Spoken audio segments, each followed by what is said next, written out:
So in the previous video, we touched on how to customize browser titles, URLs, and meta tags for our Total CMS blog. In this video, we're going to focus on content creation and thinking about the types of content that we want to create on our blog. So again, this video is going to contain some Total CMS specific details. However, the underlying information is applicable to any type of blog. What I've already done in my RapidWeaver project is create a Total CMS admin area, as you can see here in the menu. So if we go to the admin, we need to log in. Once we've done that, we'll be inside of the admin area and we can create and edit video posts. Again, if you want to learn more about Total CMS and how to set all of this up, we have a dedicated blogging with Total CMS course on the RapidWeaver community website. But what we're going to focus on is creating a new post first. So here you can see I've got my video form with all of the fields I need to fill out. So for this example, I'm going to add a RapidWeaver Foundation introduction post to our video tutorials. So the first thing you might do is just simply put in RapidWeaver Foundation introduction, like so, as the post. This is a common mistake that I see with a lot of blogs across the internet. They're not thinking about describing the content of the post or what people might be searching for inside of Google. They're just simply putting a title that they think is logical for the content.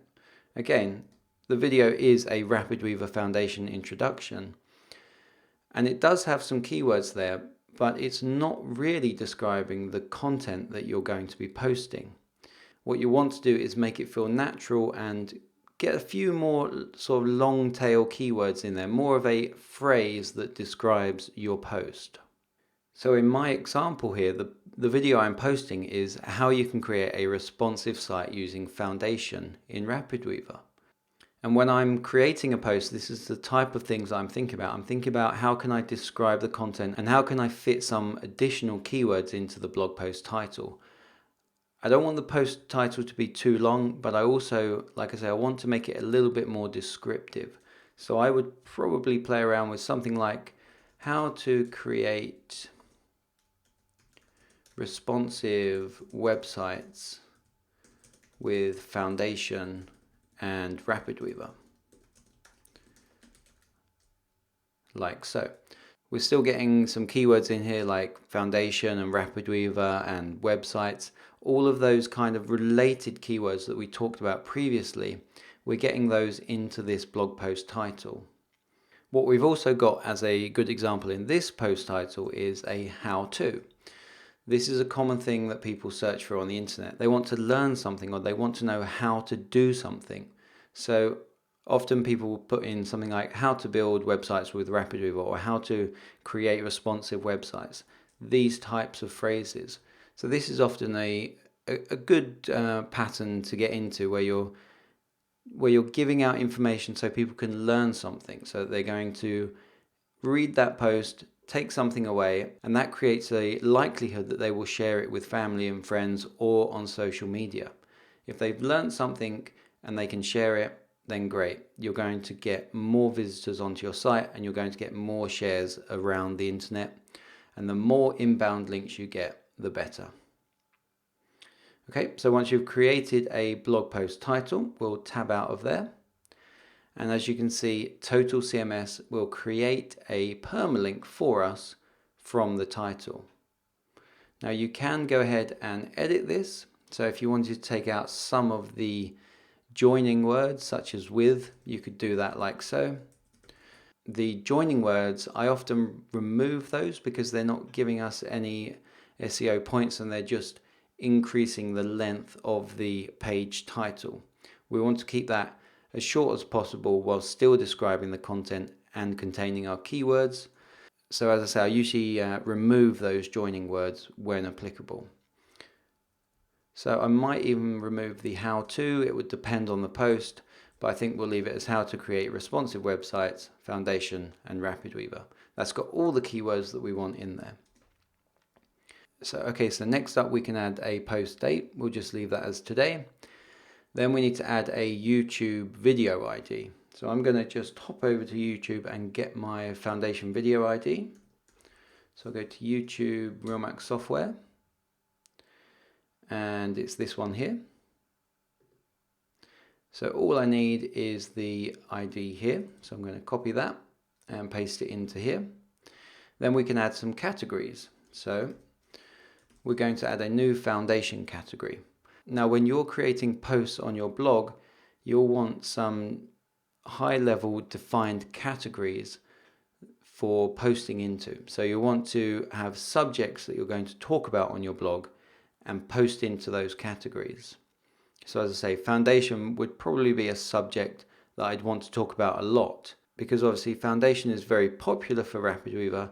There's going to be a high number of people searching for RapidWeaver and foundation on the internet. So if you have a whole defined category on your website with just information about RapidWeaver and foundation, search engine bots are going to see that, and they're more likely to promote your posts because you have a wealth of knowledge about that subject, and that's all grouped together and people can easily find that information. So as I say, think about the types of subjects that you want to talk about and create categories for those. Next up, you'll want to add some tags. So tags are category independent. These span across any type of video, but they have a linking feature. So for this example, we would probably put in responsive and maybe frameworks, like so. Now, as I say, these are tags, they're not categories. These describe the video in more detail. If, for example, we had a Foundry category as well, we could also tag the Foundry introduction video as responsive and frameworks. And that would allow, when your site is being indexed, the search engine bots to understand, okay, all of these videos are only about foundation. All of these other videos are only about Foundry, but these specific videos have these tags in common. So again, if someone were just searching for RapidWeaver responsive frameworks, perhaps both your Foundry and foundation videos would show up. So hopefully you're getting the gist here. You need these high-level categories to define areas of your blog, and then you want to use the tags to interlink those categories together. Okay, finally we need to add a summary and a description. So all I'm going to do is copy the description from YouTube and pop that into the summary and the description. Obviously you want to customize these further. I would recommend that you add as much detail as possible to the description area of your blog. Obviously this is the main post for your blog, so quite likely on your site this will have a lot of content in. This will have all of the blog post inside of, and then you would use this to summarize the post in a couple of sentences. Now obviously for Total CMS, the summary is used as the meta tag description, so you want to keep that fairly short. And ideally it would be content that's contained inside of the blog post. Okay, but for our example here, because we're posting tutorials, the description is fairly short. But for you, when you're creating a blog post, you'd want to think about separating up the blog post content into defined sections as well. So as we've spoken about in the content videos in this course, you'll want subheadings like an H2 to define a certain area of that post. And then if you require any subheadings inside of there, you'd be using an H3 to describe that paragraph. As I say, we're not going to do that because I think we've covered enough details on content creation already in this course. Finally, we'll want to add a thumbnail for this post. So I've got the foundation thumbnail here, so I'm going to drag and drop that in, and we'll hit submit. You'll see that Total CMS goes ahead and creates that post for us, and it's now listed inside of the videos list here. If we go back to the main site, so the content side of our site, on the videos, now you can see that we have that post here at the very beginning with our custom thumbnail. Now this blog post title doesn't fit in very nicely with the design of our site, so you'd likely want to tweak that so that these cards are laid out slightly differently. We're not going to do that in this video, but it is one thing to note. You'll want this to look slightly nicer than I have at the moment. But even though this post doesn't look very nice in this layout, this is a much better blog post because of the title. If you'll see on the example post that I created, I literally put in the video title as the blog post title. And those weren't very descriptive. As you can see here, all it says is RapidWeaver HTTPS publishing your site device simulator. These might be kind of describing the video content, but we're not getting any of those additional keywords into the post title.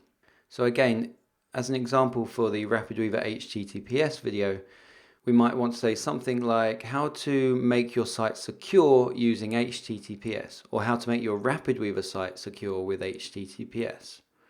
For the device simulator video, maybe we would say preview your site in any type of device, or preview your site across multiple devices using RapidWeaver's device simulator feature. So what I'm trying to do here is to get you thinking about the additional keywords you can fit into blog post titles. So this is why I've created a title that's slightly longer, because we're getting more additional keywords into there. So now when we click on this video, you'll see we have that foundation introduction video. We have a much more descriptive title that is inside of the browser title and the URL, like so. So the only other thing to note before we wrap up this video is that the reason that you want to have a blog and keep on creating blog content is because search engines will promote newer content over old content, because that is often more relevant to what people are searching for now. Obviously, older posts that are still relevant are very much promoted inside of search engine results pages. But if search engines can see that your site is creating new relevant content around a subject on a regular basis, it will start to see that this is an interesting site. This is a site that knows what it's talking about, and it's more likely that the posts on your blog are going to be higher ranked inside of search engines. Okay, so I think that will just about do it for this video. In the next video, we will start talking about keyword research.